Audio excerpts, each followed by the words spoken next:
Chapter 5 Diagon Alley.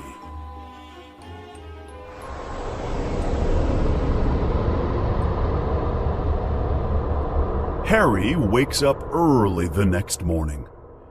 He tells himself that everything is just a dream. There is no giant named Hagrid. There is no school for wizards. I am still in my room under the stairs, he thinks. But it is such a good dream that he keeps his eyes closed. But he finally sits up and opens his eyes. To his surprise, he is not in his little room under the stairs. He is in the old, broken-down house on the rock in the middle of the ocean. And there, on a sofa in front of him, is a sleeping giant. It is Hagrid. Harry cannot believe it. He is so happy, he feels like he will explode. Hagrid opens his eyes, yawns with a huge open mouth, and stretches. Good morning, Harry. I hope you slept well, says Hagrid. He looks up at the sun coming through the window and says, It's time to go, Harry. We've lots to do today. We have to get to London to buy all your things for school. Harry suddenly feels sad again. Hagrid, he says, I don't have any money to pay for anything. You heard Uncle Vernon. He won't pay for the school. Don't worry, Harry, says Hagrid as he stands up. Your parents left you something at Gringotts. It's a bank for wizards. Wizards have banks? Just the one, Gringotts. It's operated by goblins. Goblins? Harry asks. He can't believe his own ears. That's right. It's the safest place in the world to keep your important things. I have to visit Gringotts anyway, for Dumbledore, Hagrid explains. Do you have all your things? Good. Let's go then. Outside on the rock, the sky is clear. The storm is gone. But the little boat is there waiting for them. Harry, says Hagrid, I'm not supposed to use magic outside of Hogwarts, but we can go a lot faster in the boat with some magic. I won't say anything, Hagrid, says Harry. He is excited to see some more magic. Hagrid takes out his pink umbrella and taps the side of the boat twice. The boat speeds away back to land. They leave the boat and finally arrive at the train station in the little town. Luckily, there is a train leaving in 5 minutes for London. On the train, Hagrid asks, Harry, do you still have your letter?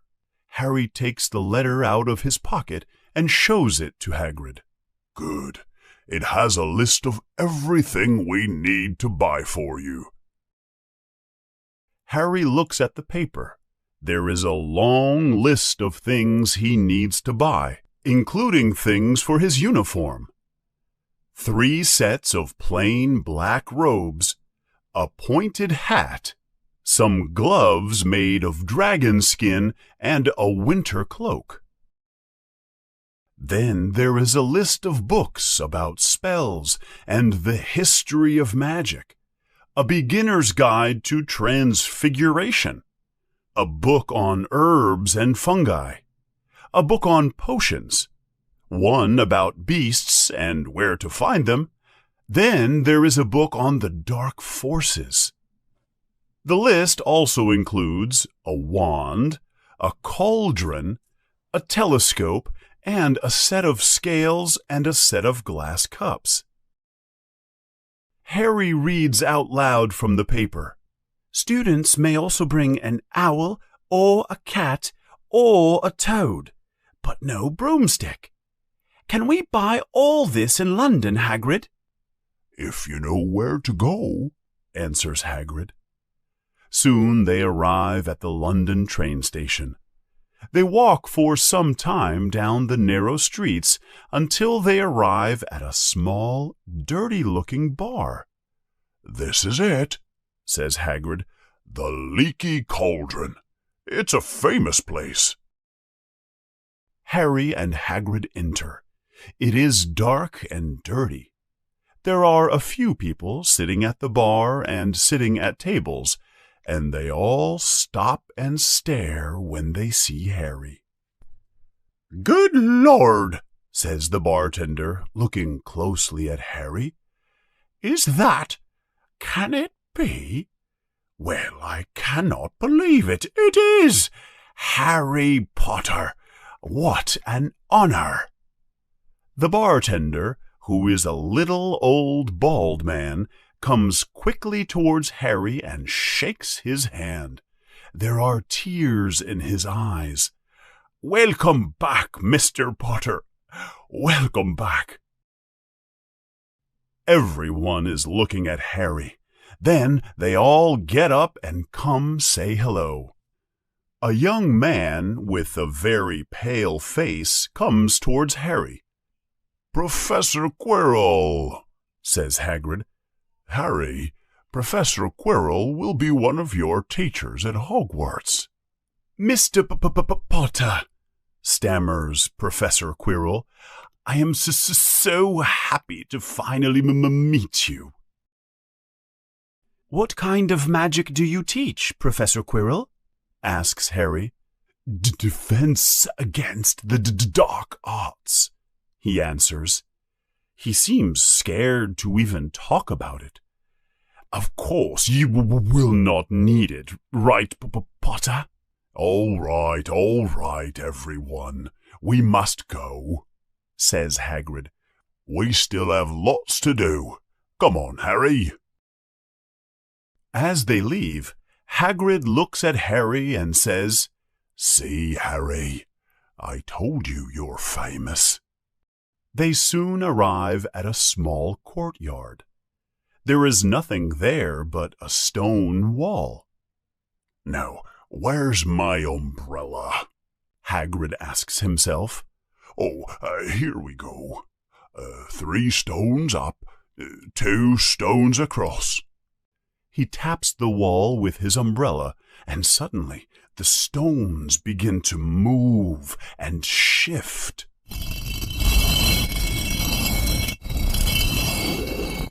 In front of Harry, a large archway appears out of nowhere. There is an old stone street that twists this way and that, then disappears into the distance. Welcome to Diagon Alley, says Hagrid. Harry is filled with amazement. They walk through the arch, and then Harry looks behind him. The opening they have just walked through begins to close. Almost instantly, the hole disappears, and there is only the solid stone wall.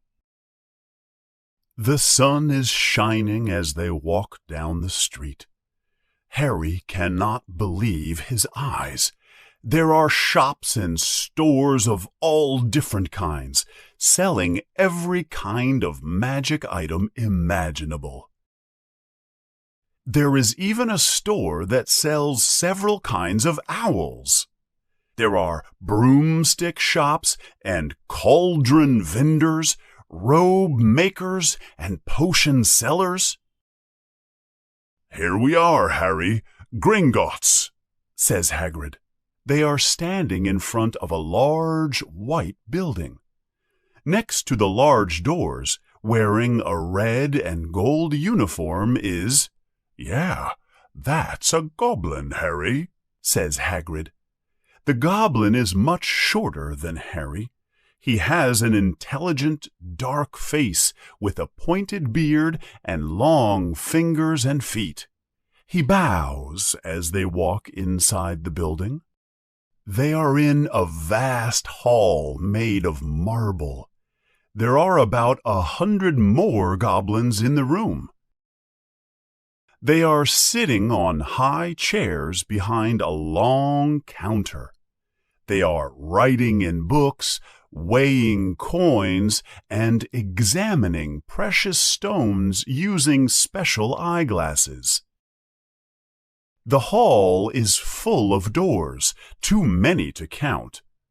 The goblins are taking people in and out of the many doors. "Good morning," says Hagrid when they approach the counter. "We've come to take out some money from Mr. Harry Potter's safe." "Do you have his key, sir?" asks one of the goblins. "It's here somewhere," says Hagrid as he searches his many pockets in his huge coat. "I found it," Hagrid says. He holds up a tiny golden key. "That looks like the correct key," says the goblin. "And I have a letter from Professor Dumbledore, too," says Hagrid. "It's about the you-know-what in Vault 713. The goblin reads the letter carefully. "Very well," he says. "Someone will take you to both vaults. Griphook!" Another goblin arrives and leads them through one of the many doors. They follow a dark passage to a railway. They get into a little cart and move quickly down the tracks. They speed through a labyrinth of tunnels.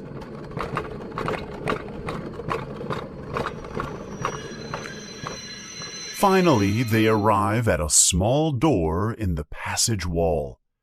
Griphook unlocks the door with the key, and they enter through a cloud of green smoke.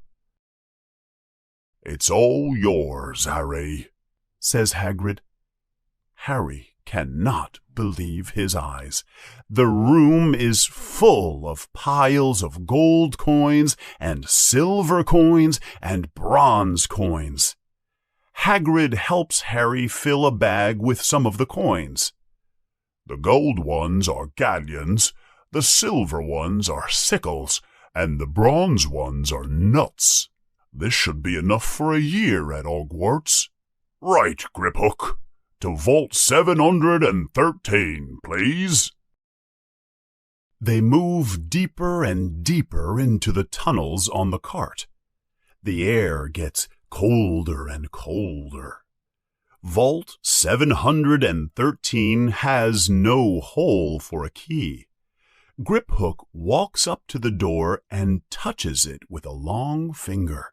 The door vanishes. Harry looks in.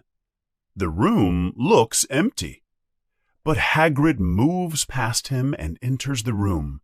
He picks up a small package that is on the floor. Harry desperately wants to know what it is. "Let's go," says Hagrid. "Back to the surface. We have things to buy, Harry." After a wild cart ride, they arrive back on the surface in the bright sunlight. Harry realizes he now has more money than he has ever had in his entire life. He does not know what to do with it. "Why don't you go and buy your uniform, Harry?" says Hagrid. "I have some things to take care of. Madame Malkin's shop has everything you need. Off you go." And with that, Hagrid pushes Harry towards Madame Malkin's robes for all occasions. Madame Malkin is a small, round, smiling witch dressed in purple robes. "Are you here for Hogwarts, dear?" she asks Harry when he enters the shop. "Come over here and stand, dear. Let's get your robes." Madame Malkin places a long black robe over his head and begins to put little pins in to find the correct length. There are other boys in the shop who are also getting their robes altered. Harry overhears them talking about things he does not understand. Hufflepuff and Slytherin, broomsticks and Quidditch. Harry begins to feel sad again. He really has no understanding at all about what is happening to him. As Madame Malkin places the last pin, Hagrid enters the shop and waits in the waiting area. Harry hears the boys talk badly about Hagrid, calling him a servant and a savage. The boys remind Harry of Dudley. They are cruel and mean. "All set, dear. Your robe for all occasions is ready." Harry thanks Madame Malkin and leaves the shop with Hagrid. Harry is quiet as they walk down the street, and Hagrid asks, "Harry, what's wrong?"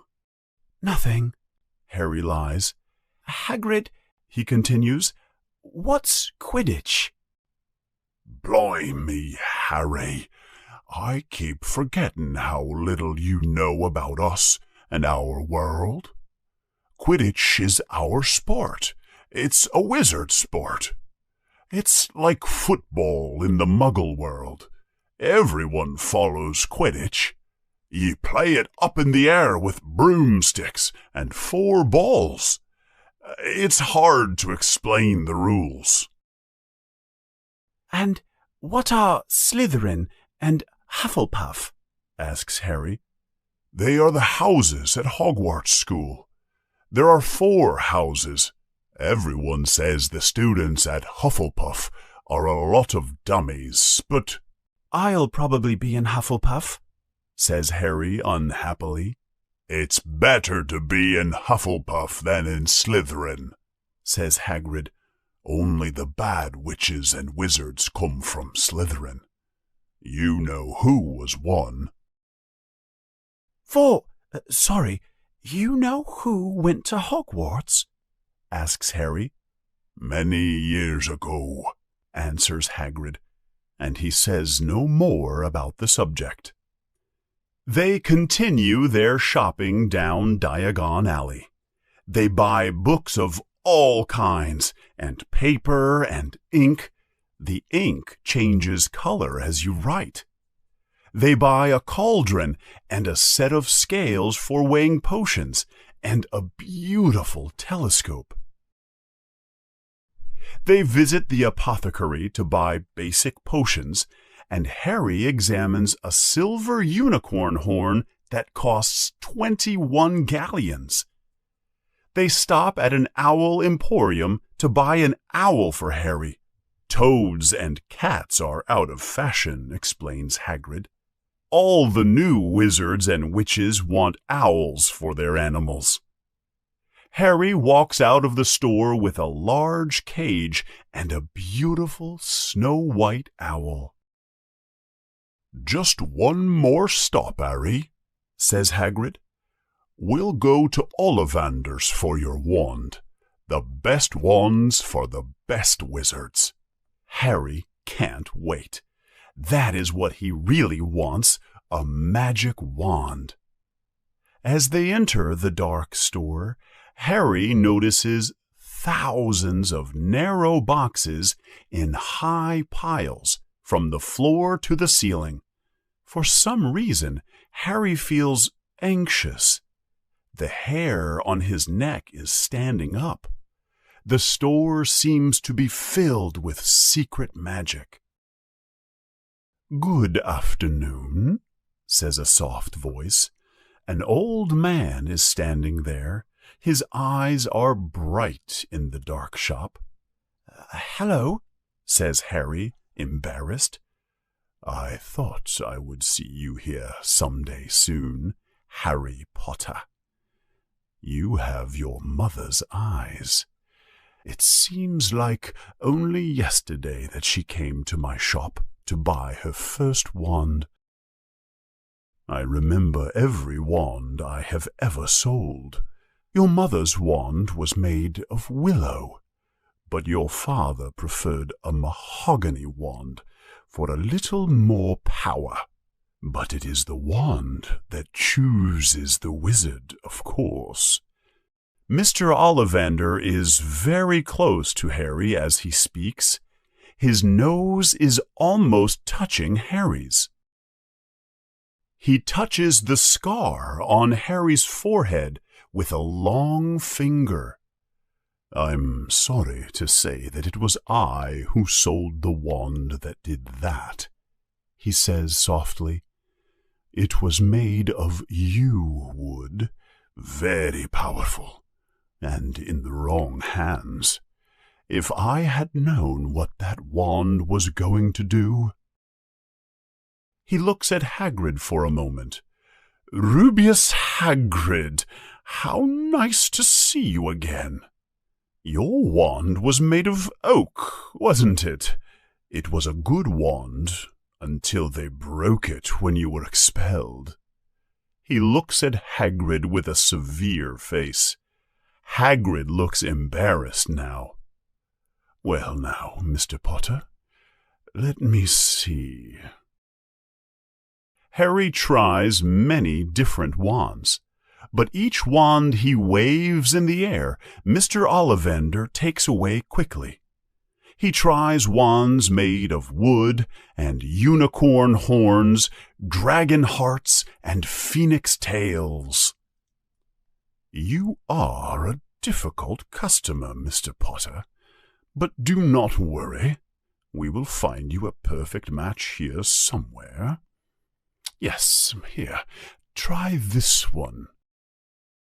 It is made of holly and phoenix feathers. Harry takes the wand. He feels a strange, warm sensation in his fingers.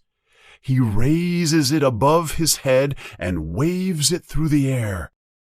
Red and gold sparks shoot from the end like fireworks. Hagrid jumps up and down, and Mr. Ollivander claps his hands with happiness. Oh, bravo! He yells. Yes, indeed. Oh, very good. Well, well, well. How very curious. He puts the wand back in its box and wraps it in brown paper. Yes, very curious indeed, he continues saying. All wands are different, Mr. Potter, but this wand has a brother. Its brother gave you that scar. Very curious how these things happen. I think we can expect great things from you, Mr. Potter. After all, he who must not be named did great things. Terrible things, yes, but great things. Harry feels scared. He is not sure if he likes Mr. Ollivander very much, but he pays the 7 gold galleons for his wand and leaves the shop. They make their way back down Diagon Alley, through the arch in the stone wall, all the way back to the train station. Harry has a ticket back home to the Dursleys. Before the train leaves, he says to Hagrid, "Everyone thinks I'm special. All those people in the bar, Professor Quirrell, Mr. Ollivander.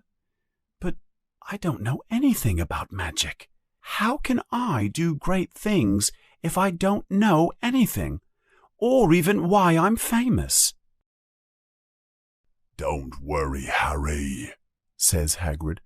You'll learn fast enough. Everyone starts at the beginning at Hogwarts. You'll be just fine. Just be yourself. I know it's hard. You're famous after all. But you'll have a great time at Hogwarts. Here's your train ticket for Hogwarts, by the way. He hands Harry the ticket.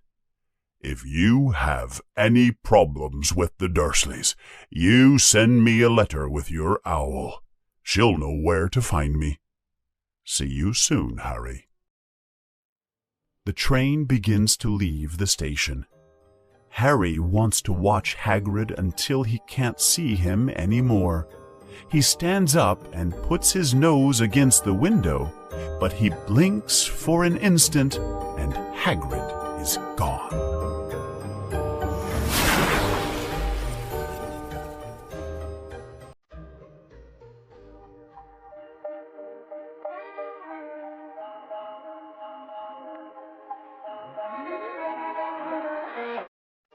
Hey there, my name is Josh Cashel. I am the creator of this channel, Inglés Essencial, and I hope you enjoyed the video that you just saw. And if you could, take a moment to click the like button or possibly subscribe. Any support that you provide this channel goes a long way in helping me to continue creating the amazing, outstanding, unique, marvelous, unparalleled, if I may use that adjective, content that you just saw. So please take one moment, like and subscribe, and I will see you in the next video. Bye-bye.